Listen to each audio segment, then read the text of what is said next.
తోట సుబ్బారావు నమస్కారం అండి. మీరు రాజమండ్రిలో స్టేట్లో ప్రముఖ కాంట్రాక్టర్. మీరు రాజమండ్రి పుష్కరాల్లో కూడా చంద్రబాబు నాయుడు గారి దగ్గర అవార్డు పొందినట్టు నాకేదో తెలుసు. నెక్స్ట్ రాజమండ్రి గోదావరి గట్టు కూడా మీరు చాలా సుందరీకరణ చేశారు. ఎంత సుందరీకరణ అంటే మీరు కట్టిన తర్వాత చాలా ఫ్లడ్ వచ్చింది, ఎక్కడా కూడా ఒక గండి కూడా పడలేదు. మీరు వేసిన స్టోన్స్ కానీ మీరు వేసిన డిజైన్ కానీ మిగిలిన నదీ తీరాల్లో కడుతున్నారు.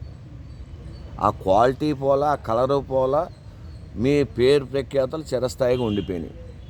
ఇప్పుడు మీరు అత్యంత భారీ బడ్జెట్తో, అంటే మనం కల్లో కూడా రాజమండ్రి ప్రజలు సరస్వతి పీఠం, సరస్వతి దేవి గుడి వస్తుందని, ఇక్కడ అక్షరాభ్యాసాలు చేసుకోవచ్చని కూడా ఎవరికి ఊహించి ఉండరు. అలాంటిది మీరు తీసుకొచ్చి ఎక్కడ తెలంగాణలో ఎక్కడ ఉంది, ఇక్కడ నదీ తీరంలో అంటే వచ్చిన ప్రతి ఒక్క భక్తుడు కూడా ప్రశాంతంగా, అంటే ఎవరు ఊహించలేనిది మీరు చాలా కష్టపడి, అంటే రోజుకి 24 గంటలు అయితే 18 గంటలు 19 గంటలు మీరు ఇక్కడే ఉంటున్నారు. చాలా శ్రద్ధగా చేస్తున్నారు. ఎందుకు వచ్చింది మీకు ఆలోచన? నెక్స్ట్ మీరు ఇక్కడ ఇప్పుడు గోశాల నడుపుతున్నారు, ఇవన్నీ కూడా మీరు నడుస్తూ చెప్పాలి, నాకు వివరంగా చెప్పండి. ఓం శ్రీ మాత్రే నమః.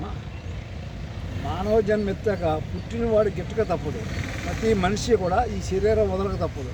ఈ శరీరం ఉన్నంతకాలం మంచి మంచి ఏదైనా ఆలోచనతో ఒక వ్యక్తి నేను. ఎందుకంటే మనం ఏది శాశ్వతం కాదు. మనం చేసే పని ఒక్కటే, మన నమ్ముకున్న వృత్తి ఒకటే న్యాయం చేయాలని ఆలోచనతో ఈ నిర్మాణం పూర్తి చేస్తున్నాం. ఈ నిర్మాణం కొన్ని వేల సంవత్సరాలు ఉండేలాగా నిర్మాణం జరుగుతుంది. మొత్తం గ్రానైట్తో, పూర్తి గ్రానైట్ కింద నుంచి పైదాకా మొత్తం గ్రానైట్తో నిర్మాణం. ఒక్కొక్క స్తంభం 3 టన్నులు, 5 టన్నులు, 10 టన్నులతో స్టోన్తో నిర్మాణం చేసాం.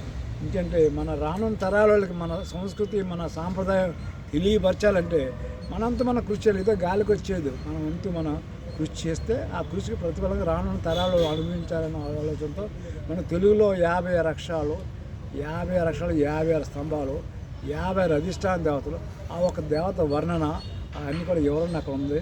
చాలా అపూర్వం. ఎందుకంటే మన చరిత్రని మనం మర్చిపోకూడదని, మన సంస్కృతి, మన సాంప్రదాయం నిలబెట్టాలని ప్రయత్నంలో గత 36 ఏళ్ళు బట్టి ఈ గోదావరి గట్టి ఈ చివరి నుంచి 7 కిలోమీటర్లు 90% అమ్మ ఆశీస్సులు, అలాగే రాజమండ్రిలో పెద్దల ఆశీస్సులు, అంటే పొలిటికల్ నాయకుల ఆశీస్సులు, అనేక మంది ఆశీస్సులు ఈ ఒక తోట సుబ్బారావు ఒకటే కట్టి వెనకాల ఎంతోమంది శ్రమ ఉంది, ఎంతోమంది ఆదరణ ఉంది. దాని గురించి మనం నా వంతు నేను డేరింగ్ అండ్ డాషింగ్ అని చేయాలనే ఉద్దేశంతో మన సంస్కృతి, మన సాంప్రదాయం, మన తెలుగుని కాపాడాలన్న ప్రయత్నం భాగంగా ఈ నిర్మాణం జరుగుతుంది. ఈ నిర్మాణం వేల సంవత్సరాలు ఉండేలాగా నిర్మాణం జరుగుతుంది. మొత్తం గ్రానైట్ ఇంకేంటంటే రానున్న రోజుల్లో, రానున్న తరాలకి మన సంస్కృతి, మన సాంప్రదాయం, మన యొక్క వర్ణన చెప్పడం విధానంగా ఇది జరుగుతుంది. ఈ మన ఆంధ్రదేశంలో తెలుగు రాయమండ్రి నుంచే పుట్టిపోయి, మన తెలుగు పుట్టింది రాజమహేంద్రవరంనే.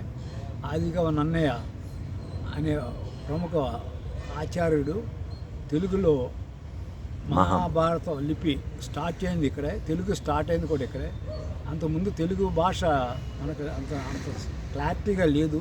మన తెలుగును కాపాడటం కోసం, మన తెలుగులో అక్షరాల కోసం తెలుగులో సరస్వతి మాతను నిర్మాణం చేయాలనే ఆలోచనతో మొత్తం రానున్న తరాలకి మన తెలుగు యొక్క ప్రాముఖ్యత తెలియాలని ఈ ఆలయం నిలబడుతుంది. ఈ ఆలయం యొక్క ప్రాముఖ్యత ఏమిటంటే రానున్న తరాలకి మన సంస్కృతి, మన సాంప్రదాయం, మన హిందూయిజం కాపాడాలని ప్రయత్నంగా ఒక భాగంలో నా వంతు నేను కృషి చేస్తాను. నాకు ఈ అవకాశాన్ని పెద్దలు అనేక మంది సహకరించడం వల్ల ఈ ఆలయం నిర్మాణం జరుగుతుంది.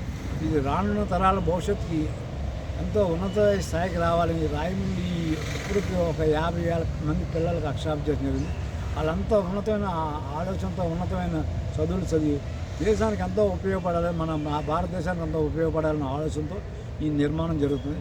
ఈ నిర్మాణం యొక్క విశేషత ఏమిటంటే ఈ ఆలయంలో 108 మంది దేవతామూర్తులు, అందరూ స్త్రీలే. వినాయకుడు కూడా శ్రీరూపల గణేష్ని, 50 అక్షరాలు, 56 అధిష్టాన దేవతలు, సప్త మాతృలు, పంచకన్యలు, నవదుర్గలు, ద్వాదశ సరస్వతులు, దశమహావిద్యులు, అనేక మంది దేవతామూర్తులు, మొత్తం 108 మంది దేవతలు. ఈ దేవతామూర్తులు అన్నీ కూడా ఎక్కడ ఉండవని నేను గొప్పవాడిని కాదు, నా వంతు నేను కృషి చేస్తాను. ఆ కృషి ప్రతిఫలంగా రాయమండ్రి ప్రజలందరికీ ఈ కృషిని పంచాలన్న ఆలోచనతో ఈ సుబ్బారావు అన్నవాడు స్వల్పకాలము ఈ శరీరం వదిలేసిన మనం చేసేది శాశ్వతంగా తరాలకు ఉపయోగపడాలన్న ఆలోచనతో ఈ నిర్మాణం జరుగుతుంది. ఈ నిర్మాణానికి మన డబ్బు ఎంత ఖర్చు అయింది కదా, ఎంత శ్రమ పడ్డామని కదా, మన శ్రమ పడందే ఫలితం రాదు, గాలికి ఏది రాదు. దాని యొక్క ఫలితం ఆశించకుండా నిరంతరం నిస్వార్థంగా మన సేవలు చేయటమే మన ధర్మం. ఓం శ్రీ మాత్రే నమః. సార్ మీరు వివరంగా ఇచ్చారు, కానీ 108 దేవతామూర్తులు కూడా అమ్మవారికి సంబంధించింది కూడా పెట్టున్నారు. కేవలం వినాయకుడు కూడా స్త్రీ రూపంలో ఉన్నారని కూడా చెప్తున్నారు. 108 దేవతామూర్తులు వినాయకుడిని కూడా స్త్రీ రూపంలో మీరు ఎక్కడా వినలేదు. మీరు స్త్రీని ఇంతలా విలువ గౌరవిస్తాం అంటే రేపొద్దున్న భావి తరాల వాళ్ళకి స్త్రీకి ఇంతలా గౌరవించాలి. ఈ స్త్రీలు 108 రూపాల్లో ఉన్నారు, ఇంకా మనకు తెలియని రూపాల్లో ఉన్నారు. ఈ గుడికి వస్తే తెలిసేలాగా మన భావి తరాల వాళ్ళు చెప్తున్నారు. దాని గురించి వివరంగా చెప్పండి. రాజమండ్రి నగరంలో వీరభద్రపురంలో స్త్రీల సాధువుల మఠం ఉంది. దాని పక్కనే మా ఇల్లు, మా అమ్మమ్మ గారు పుట్టిన ప్లేస్ అదే. ఎందుకంటే సత్సాంగసం అంటే ఒక మంచి వారి పక్కన ఉంటే ఆ మంచి అలవాట్లు అనవుతుంది. అక్కడ స్త్రీలు గౌరవించే సాధువు మాత, స్త్రీలు గౌరవించే సృష్టికి మూలం ఆదిశక్తి అమ్మవారు. అమ్మవారి నుంచి ఉద్భవించింది సృష్టి. ఈ సృష్టికి మూలం అమ్మ గనక ఈ అమ్మ అనే 108 మంది దేవతామూర్తులు, సరస్వతి, లక్ష్మి, పార్వతి, అనేక మంది దేవతలు. అలాగే తెలుగులో 56 అక్షరాలు, 56 అధిష్టాన దేవతలు. ఒక దేవతలు ఆ అజాముఖి, ఆ అధర్ణది, ఈ ఇష్టాది, ఈ ఈశ్వరి అనే అక్షరాలతో ఉచ్చరించిన వాళ్ళ యొక్క వర్ణన, వారి అభయాస్తం, వరదయాస్తం, ఆ యొక్క వాహనం అన్నీ కూడా వివరణగా ఇచ్చాం. మీకు అన్ని పుస్తకాలను ప్రింట్ చేస్తాను. ఇన్విటేషన్లో రేపు రానున్న రోజుల్లో ఇన్విటేషన్లో కూడా ఎన్ని కూడా ప్రింట్ చేసి మన యొక్క దేవాలయం యొక్క ప్రాముఖ్యత గురించి తెలియజేస్తాను. నా యొక్క ప్రాముఖ్యత, దేవాలయం ప్రాముఖ్యత, రానున్న తరాలకు మన సంస్కృతి, మన సాంప్రదాయం, సృష్టికి మూలం అమ్మని గోదావరి తీరాన్ని, గోదావరి అమ్మ, సరస్వతి అమ్మ, ఈ నల్లవాడిన ఏరియా ఇది. ఎందుకంటే సరస్వతి నది కూడా చాలా అంతర్వాహిని కింద నడుస్తుంది. ఈ సృష్టికి మూలం సరస్వతి, గంగా, యమున, సరస్వతి. అలాగే గౌతమ మహర్షి ఆయన నిస్వార్థపరుడు కనుక ఆయన గోహత్య పాపం నివారించడం కోసం గోదావరిని తీసుకొచ్చాడు. ఎంతో కృషి చెంది, ఎంతో సాహసం చేసి, ఎంతో శ్రమపడి ఆయన నిస్వార్థంగా ఆనాడు భగీరథుడు గంగను తీసుకొచ్చాడు. భగీరథుని గంగను తీసుకొస్తే అక్కడ స్వార్థం ఉంది. వాళ్ళ పూర్వీకుల్ని పునఃహితం చేయడం కోసం గంగను తీసుకొచ్చాడు. ఆయన స్వార్థం నిస్వార్థమైన గౌతమ మహర్షి రాయమండ్రి ప్రాంతాల్లో గోదావరి తీరాన గౌతమ మహర్షి నడియారని ఏరియా, ఇది నడిచి వెళ్ళిన ఏరియా. అందు గోక్షేప విఘ్నేశ్వరుడు స్త్రీ రూపంలో ఎందుకు పెట్టారు? అది ఏ పురాణాల్లో ఉంది? ఇవన్నీ కూడా ఆగమశాస్త్ర పురాణాలు ఉన్నాయి. ఎందుకు చేశారంటే ఈ ఆలయంలో గోదావరిలో మాతలో స్నానం చేసి ఇక్కడ గోదర్శనం చేసుకుని, గోసేవ దర్శనం చేసుకుని, అమ్మను దర్శనం చేసుకుంటే వాడికి తెలియని పాపాలను తొలగిపోవాలనే ఆలోచనతో సృష్టికి మూలం అమ్మ కనుక అమ్మ మించిన దైవమే లేదు కానీ సృష్టిలోకి అమ్మ మించిన దైవమే లేదు కనుక ఆ దైవాన్ని అందరూ ఆస్వాదించి ఆహ్లాదించారు. అలాగే దానికి వినాయకుడు కూడా స్త్రీ రూపంలో. అంటే ఈ ఆలయంలో మొత్తం 108 మంది దేవతామూర్తులు అందరూ స్త్రీలో ఉండాలని ఒక కాన్సెప్ట్, ఒక్కొక్క మనిషికి ఒక కాన్సెప్ట్. ఆ కాన్సెప్ట్ కూడా ఆగమశాస్త్ర ప్రకారం నా సొంత కవిత్వం కాదు, సొంత ఆలోచన కాదు. దాని కొత్త భక్తి అన్నీ కూడా ఎవరైనా మీకు కింద మీకు శుభారావు మీకు కూడా చూపిస్తాను నేను. ఎవరు కొద్దిగా నాకు ఈ గుడి ప్రాంగణం, గుడిలో ఏమి కార్యక్రమాలు చేస్తున్నారని చూపించాలి నాకు. ఇప్పుడు మీరు గోశాల కూడా నడుపుతున్నారు. అక్కడ నిజంగా గోదావరి తల్లిని, తెలుగు తల్లిని పెట్టారు. అంటే ప్రకృతికి ఎంత సహజంగా పెట్టారు అనేది అక్కడ క్లియర్ కనబడుతుంది.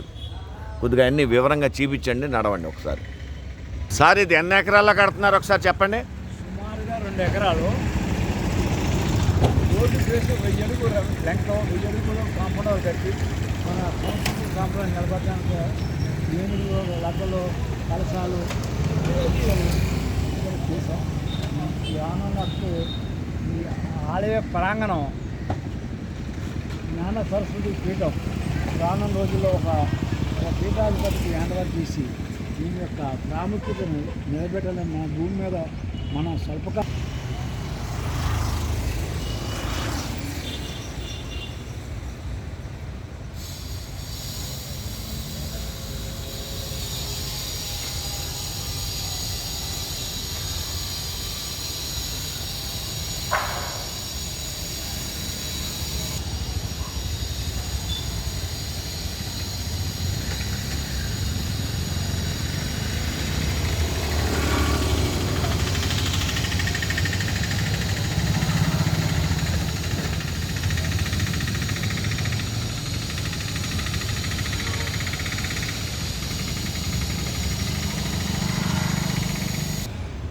సార్ ఇది శిలాతోరణం కింద కట్టారు, 3 అమ్మల్ని పెట్టారు. దీనికి ఎందుకు అలా పెట్టారు చెప్పండి? మన సంస్కృతిని నిలబెట్టాలంటే మన ఇక్కడ ఏదో ప్రత్యేకత చూపించాలా. పైన అమ్మవారి పై ద్వారం లక్ష్మీదేవి, రెండో ద్వారం సరస్వతి, 3 భారతీమాత. ఇన్ని కూడా ఆగమ శాస్త్ర ప్రకారంగా ఎటువంటి ద్వారపాలకులు అంటే వాళ్ళు జైనీ విద్యని జై విద్యలు ఉంటారు జనరల్గా, జైనీ విద్యని. ఈ ఆలయం కూడా అంతా కూడా మొత్తం గ్రానైట్తో, south India granite, north India granite, pink స్టోన్తో, ఆ ఆర్చి కూడా స్టోన్తో కటింగ్ చేసి పెట్టింది.